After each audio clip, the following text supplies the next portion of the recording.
Yo tout le monde, c'est donc ce débrief par rapport à la rencontre Real Madrid-Atalanta qui s'est déroulée pour les huitièmes de finale de la Ligue des Champions. Et on va directement commencer par la compo du Real. Côté Atalanta, il y a surtout le gardien, hein, au niveau du changement, même si on part ça, il n'y a rien à dire. Mais en tout cas, côté Real Madrid, ils ont mis en place une défense à 3. On l'a vu déjà la semaine passée en Liga, enfin lors d'un dernier match, ils ont déjà fait ça. Là, ils le refont. Par rapport au match aller, il y a deux nouveaux joueurs qui sont là, surtout, on va dire, Sergio Ramos et Benzema qui sont de retour et ça fait beaucoup de bien à cette équipe-là.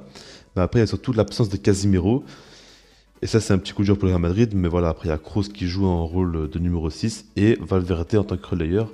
Donc voilà, ça a assez plutôt bien compensé quand même. En première mi-temps, on a vu une équipe d'Atalanta qui a commencé assez fort, avec une grosse pression.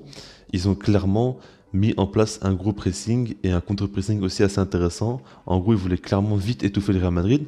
Au début, je trouvais qu'ils avaient quand même beaucoup de mal à être dangereux une fois qu'ils dépassaient un petit peu le milieu de terrain, on va dire, qui se rapprochait du rectangle du Real Madrid devenait moins dangereux, tout ça. Il y avait moins de combinaisons possibles, tout ça. Surtout que la défense du Real Madrid était très solide. Et en fait, par rapport au Real Madrid, c'était assez flexible parce que des fois, ils jouaient une défense à 3. Mais des fois, c'était pas vraiment une défense à 3, peut-être défense à 4. Enfin, ça bougeait beaucoup, mais Nacho et Ferland Mendy, ils pouvaient se retrouver à n'importe quel endroit du milieu de terrain. C'était assez flexible et ça jouait quand même très haut sur le terrain à certains moments. Mais en tout cas, au début de la première mi-temps, l'Atalanta était quand même largement supérieur techniquement. Dans les duels surtout, ils remportaient tous. On va dire pendant 15 minutes, je pense qu'ils ont eu quand même un gros temps fort. Ils mettaient quand même beaucoup de pression, tout ça. Mais ils ont eu du mal vraiment à se créer des vraies occasions devant le but. Et c'est ça qui les a un petit peu porté à préjudice, quoi, on va dire.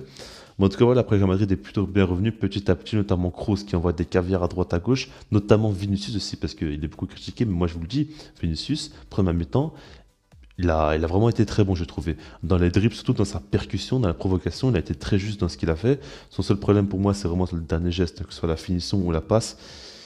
Il a un petit manque là-dessus, il faut vraiment qu'il s'améliore, mais mis à part ça, techniquement quand même c'est très fort. Et ce soir, en première mi-temps, il a quand même été très bon.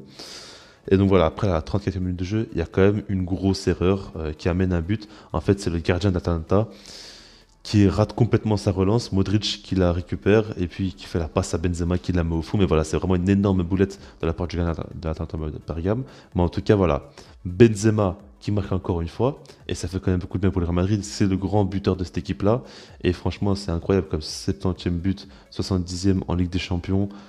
Alors qu'il a quand même des stats assez monstrueuses. Il met son but, il faisait quand même un plutôt bon match, hein. Dans les remises avec Vinicius, tout ça était quand même intéressant. On l'avait pas trop vu.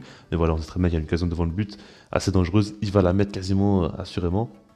Mais donc voilà, après ça, quand même, Real Madrid a pris un petit peu l'ascendant sur Atalanta. Et on sentait que techniquement, quand même, ils étaient au-dessus. À partir, on va dire, pas vraiment du but, un petit peu avant, on va dire. Ils étaient quand même au-dessus techniquement. Dans les duels aériens, tout ça, Atalanta est quand même très intéressant. Même physique, ils apportaient quand même beaucoup de choses intéressantes. Mais. Techniquement, les passes de Kroos, Modric aussi qui perd jamais la balle, Vinicius quand même qui était très intéressant, Benzema dans les remises, tout ça. Même Nacho aussi qui a fait beaucoup de bien, c'était quand même très intéressant.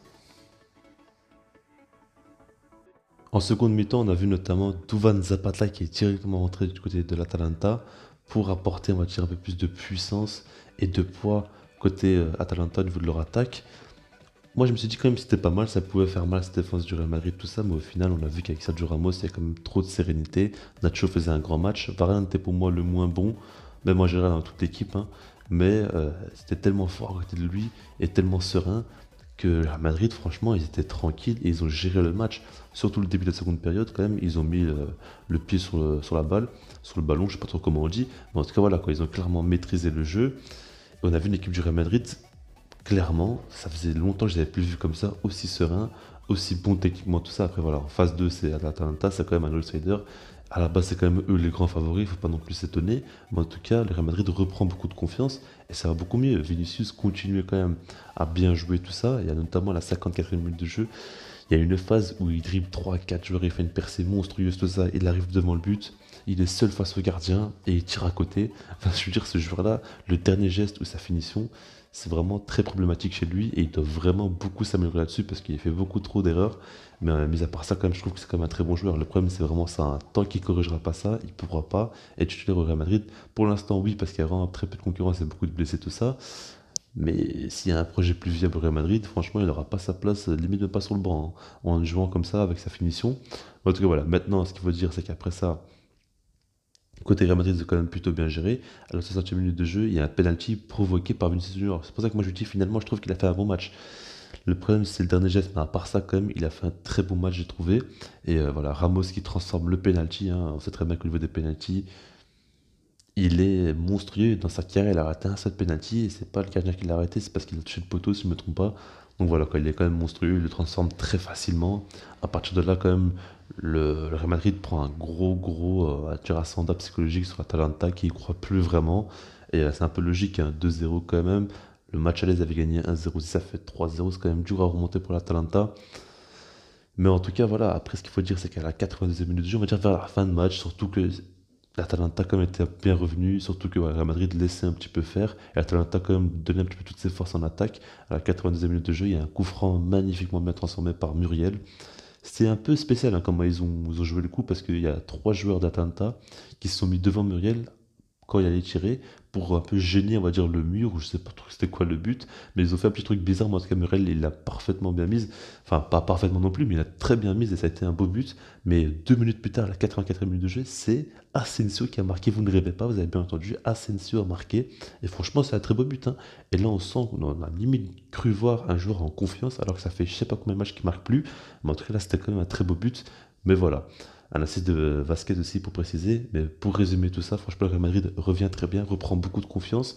On voit quand même que défensivement c'était très sérieux, c'était très appliqué et c'était très efficace. Et puis devant aussi, ils ont pu se créer des occasions, il y a eu plusieurs buteurs différents. Trois buts pour trois buteurs différents, c'est quand même assez intéressant, c'est pas que Benzema qui a tenu la baraque. Et franchement, le jeu proposé était très intéressant. Au milieu de terrain, c'était quand même très fluide, tout ça. En attaque, on trouvait souvent une solution sur les côtés. Et puis, comme je dis, défensivement, très serein. Et puis, Thibaut Courtois aussi qui est toujours là. Mais en tout cas, franchement, le Real Madrid fait le plein de confiance. Ils vont se qualifier pour les quarts de finale. Quoi qu'il arrive, c'est toujours mieux de se faire éliminer en huitième de finale. Et puis, en championnat, ils vont revenir en mode sur deux, quoi. Et franchement, c'est du très positif pour eux. Et on verra bien ce que ça donne par la suite. Mais en tout cas, tu me sens pas de commentaires. Sinon, moi, je vous dis peace.